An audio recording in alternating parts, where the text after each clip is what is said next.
the pleasure to present to you Dr. Martin Luther King, Jr.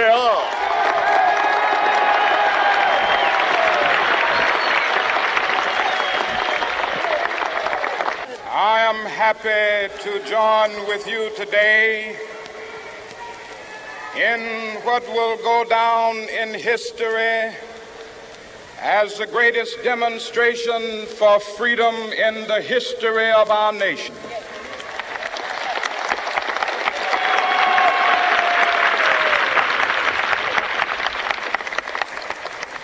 Five score years ago, a great American in whose symbolic shadow we stand today signed the Emancipation Proclamation.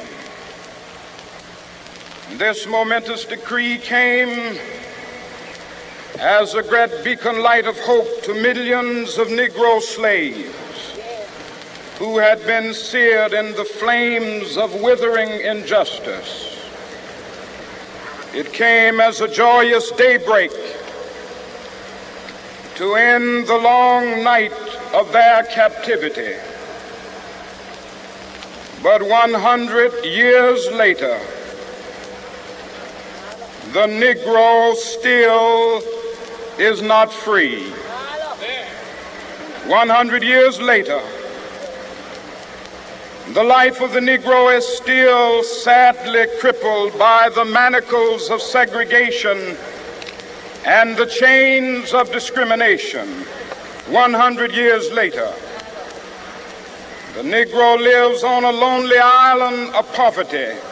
I have a dream that one day this nation will rise up and live out the true meaning of its creed. We hold these truths to be self-evident, that all men are created equal.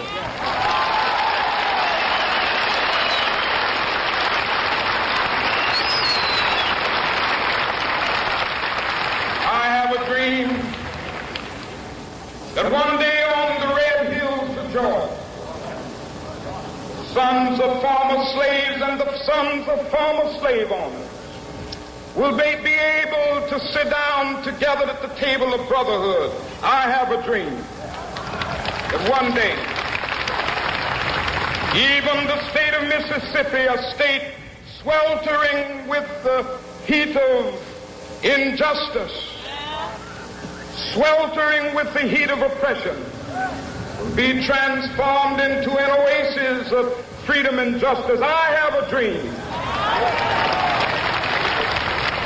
My four little children will one day live in a nation where they will not be judged by the color of their skin, but by the content of their character. I have a dream today.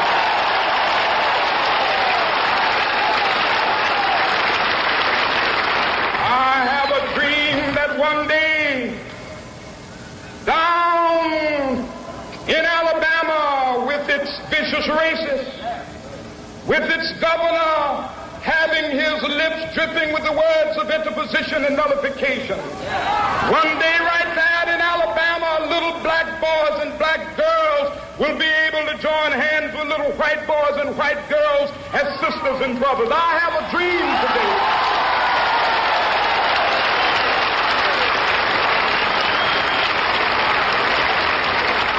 I have a dream that one day every valley shall be exalted, and every hill and mountain shall be made low. The rough places will be made plain, and the crooked places will be made straight, and the glory of the Lord shall be revealed, and all flesh shall see it together. This is our hope. This is the faith that I go back to the South with. With this faith, we will be able to hew out of the mountain of despair a stone of hope.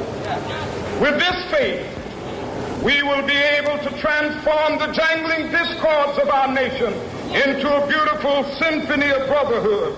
With this faith, we will be able to work together, to pray together, to struggle together, to go to jail together, to stand up for freedom together, knowing that we will be free one day.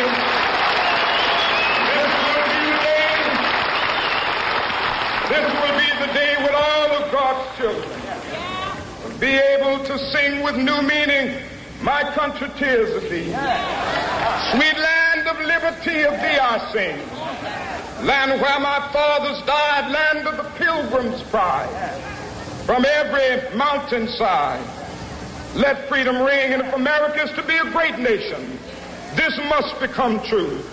And so let freedom ring. From the prodigious hilltops of New Hampshire, let freedom ring.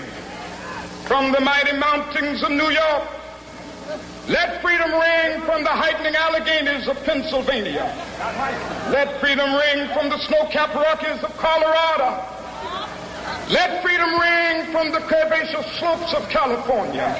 But not only that, let freedom ring from Stone Mountain of Georgia. Let freedom ring from Lookout Mountain of Tennessee. Let freedom ring from every hill and molehill of Mississippi, from every mountainside. Let freedom ring, and when it happens,